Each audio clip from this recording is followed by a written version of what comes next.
안녕하십니까 여러분들, 산책처럼 사주입니다.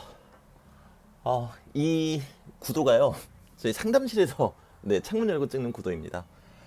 제가 그 상담을 하다 보니까 요즘은 오전에 일어나서 씻지를 못하고요, 첫 상담하기 한 30분 전에 깨가지고 헐레벌떡 상담 준비하고, 그리고 이제 상담이 좀 일찍 끝나면 이렇게 짬이 나가지고 이제 씻었어요. 오늘 제가 말씀드리고 싶은 거는 제가 오랫동안 생각해 왔던 부분이에요. 그리고 저는 어릴 때부터 생각이 너무 많다 보니까요, 생각하는 게 정말 싫었단 말이에요. 근데 이게 더 억울한 거는 생각은 많은데 결론이 없는 거예요. 그러니까 복잡하기만 하고 정리가 안 되더라고요. 그래서 어느 순간부터 저는 생각을 많이 하되 그 생각에 대한 결론을 꼭 내고 싶었어요. 어린 시절부터 지금까지 관통하는 생각이 하나가 있었는데, 첫 번째는 신이 과연 존재하는가? 그리고 이제 두 번째는 사람은 본디 선한가 악한가? 여기에 대한 생각을 참 많이 해왔습니다. 정말 몇십 년 됐죠. 물론 두 부분에 대해서 답은 이제 제 나름대로 명쾌하게 나온 것 같아요. 그리고 신은 정말 존재한다 하는가라는 것도 어, 따지고 보니까 되게 우스운 생각이었더라고요. 신이 정말 존재하는가 안 하는가가 중요하지 않은데 그것만 바라보고 있었다라는 거죠. 이 부분에 대한 이야기는 나중에 말씀드리도록 하고요. 사람은 본디 선한가 악한가에 대해서 제 생각을 좀 말씀드리고 싶습니다. 우리가 이제 사람이 선한가 악한가를 따지려면은 그 사람이 어떠한 동기를 가지고 그랬는가, 그거부터 생각을 해야 되겠죠. 선하다면 선한 동기, 악하다면 악한 동기. 근데 이 두 개에는 공통점이 있습니다. 본인이 하고 싶어 하는 것, 열망하는 것 때문에 그렇다. 또는 갖고 싶은 것, 또는 지키고 싶은 것 때문에 그렇다. 그쵸? 뭐 예를 들어서 누군가한테 사기를 치는 사람이면은 돈을 갖고 싶다는 열망 때문에 그랬을 것이고, 또 별로 연고도 없는 사람을 지극정성으로 병간호하는 사람이 있다면은 그 사람이 아프지 않으면 좋겠다라는 열망이 있기 때문이죠. 명리적으로 봤을 때는 그 기능을 담당하는 것이 바로 정화입니다. 병화 다음에 정화죠. 그래서 우리의 아주 강렬한 감정을 뜻한다라는 거죠. 자, 그러면 한 가지는 나왔네요. 우리가 선하든 악하든 그 모든 것은 강렬한 열망, 그것으로 인해서 감정이 파생이 되고 그 감정으로 인해서 선하거나 악한 사람이 된다라고 이야기해도 과언이 아니겠습니다. 여기서 잠깐 짚고 넘어갈 게 있는데요. 명리학이 참 재밌어요. 양과 음과 양이라고 얘기를 하잖아요. 근데 양이라는 속성은 본디 지배를 하고 가지려고 합니다. 그리고 음이라는 속성은요, 본디 내가 가지고 있는 걸 지키려고 한다란 말이죠. 그럼 아주 단순하게 얘기한다면 내가 갖고자 하는 마음과 지키고자 하는 이 두 가지 마음 때문에 열망, 욕심이 생기고 그것이 또 감정을 낳는구나, 이렇게도 우리가 바라볼 수 있겠습니다. 때문에 아주 단편적으로 말씀드리자면은 내가 무언가를 갖고 싶을 때 내가 가져도 되는 것인지 생각할 필요가 있겠고요.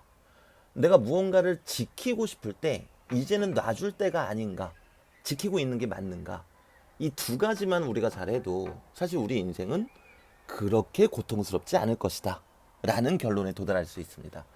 근데 이게 말이 쉽지 되게 어려운 일이죠. 왜냐면 음양의 이치라는 게 끊임없이 출렁이잖아요. 정적으로 서 있는 게 아니라. 그러니까 때로는 우리가 머리로 그렇게 생각을 하더라도 가질 수 없는 걸 뻔히 알면서도 가지려고 할 때도 있을 거고, 또는 이제는 더 이상 지키는 게 무리인데도 불구하고 지키려고 애쓰는 모습도 있을 수밖에 없다라는 거죠. 왜? 음양은 끊임없이 출렁이는 존재니까요. 다시 본론으로 돌아와서요, 저는 이제 이런 결론을 내렸습니다. 사람은 악해질 가능성이 높겠다. 근데 하지만 그것도 그렇게 중요하지가 않다.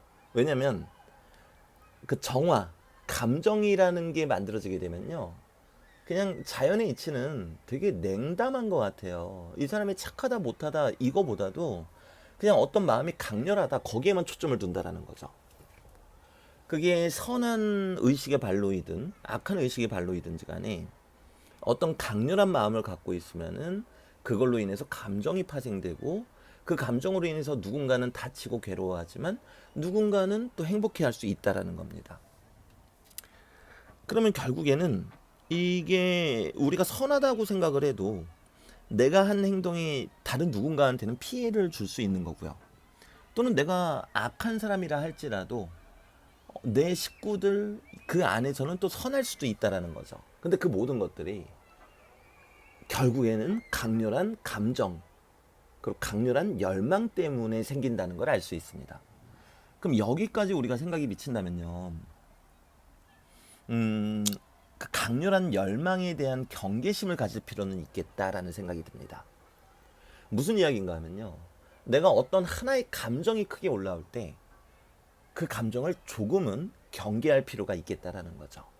자, 제가 아까 전에도 말씀드렸다시피 이 감정이라는 건 정화입니다. 지금까지 들어보시면은 야, 그럼 감정이 쓸모없는 거네? 이렇게 생각하실 수 있어요. 그렇지 않습니다. 정화는 촛불이고요. 네, 이 촛불이 해주는 역할이 뭐겠습니까? 너무 춥고 너무 어두워서 앞이 보이지도 않을 때, 내 한 치 앞도 보이지 않을 때 그 앞을 바라볼 수 있게 해주거든요. 정말 필요한 존재죠. 자, 그럼 한 가지가 더 나왔네요. 우리가 평소에는 강렬하게 있는 감정, 그게 좋은 거든 안 좋은 거든 이것을 경계하되, 내가 고립되어 있고 너무 어둡고 너무 춥다면 그때는 그 강렬한 감정을 붙잡을 필요가 있다라는 거죠. 사업이 부도나고 이혼당하고 아이마저 잃고 돈도 없을 때, 그때는 그 강렬한 감정을 잡아야 된다는 겁니다. 말 그대로 누구를 미워하고 싶으면 미워해도 좋고요. 그리고 내가 헛된 희망을 품을 수 있다면 품어도 좋다라는 거죠. 그게 바로 어둡고 추울 때의 촛불이니까요. 하지만 그 위기를 내가 벗어나고 또 이제 평범하게 살아갈 수 있는 시절이 왔다면, 그러면 이제 나의 감정을 조금은 경계할 필요가 있다라는 거죠. 물론 저는 그렇다고 우리가 감정이 없는 사람이 돼서는 안 된다고 생각을 합니다. 왜냐면 명리학적으로도 그 감정이 배제된 글자가 기토거든요. 정화의 뜨거운 열기가 좀 빠져서 축축하단 말입니다. 근데 그 기토조차도 온난해요. 따스하다는 거죠. 그게 의미하는 게 뭐겠습니까? 감정을 배제하라는 게 아니라 일정 수준의 열망, 희망, 감정을 오히려 가지라는 뜻이 되겠죠. 자, 그래서 제가 몇십 년 동안 생각해 왔던 인간은 본디 선한가 악한 거에 대한 생각은 여기서 일단락이 됐습니다. 굳이 이야기하자면은 선한가 악한가를 따지는 것 자체가 무의미하구나. 이게 정답인데요.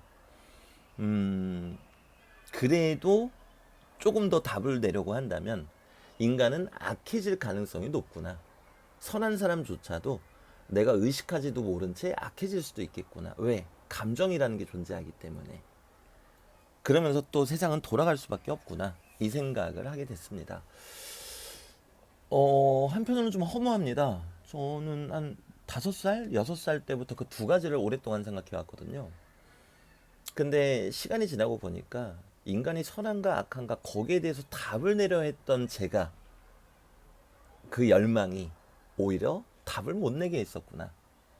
그것을 따지는 것은 대단히 무의미하구나. 그 생각을 하게 됐습니다. 그래도 억울하니까, 몇십 년 동안 생각해온 게 너무나 억울하니까 그 안에서 자그마한 결론을 내리자면은, 어쩌면 우리들은 악해질 가능성이 더 높겠다. 내가 선한 행동을 하더라도 나의 강렬한 열망이 개입된다면 누군가는 그 열망으로 인해서 화상을 입고 다칠 수도 있기 때문이구나. 이렇게 생각을 하게 됐습니다. 때문에 이것을 우리가 막기 위해서는 정말 괴롭고 힘들 때는 그게 미움이든 혐오든 희망이 됐던 그 감정을 강렬하게 붙잡아야 되고, 내가 일상생활에 복귀하고 다시 평범한 삶을 살게 됐을 때에는 나한테서 일어나는 감정을 경계하자. 그것을 경계한다는 것도 콕 집어서 말씀드리면, 이것이 내가 가져도 되는 것인가. 또 두 번째는 지금 놔줄 때가 아니라 내가 유지할 때가 과연 맞는가. 이 두 가지만 생각하면 된다라는 거죠. 네, 저는 이렇게 쓸데없는 시간 낭비 많이 하는 것 같아요. 네, 저도 이런 제가 싫어요. 네, 근데 제 나름대로 그동안 생각한 어떤 일단락된 생각을 여러분들과 공유하고 싶었습니다. 어, 그냥 그렇다고요. 네, 저는 이만 가보겠습니다. 네, 오늘도 좋은 하루 보내십시오.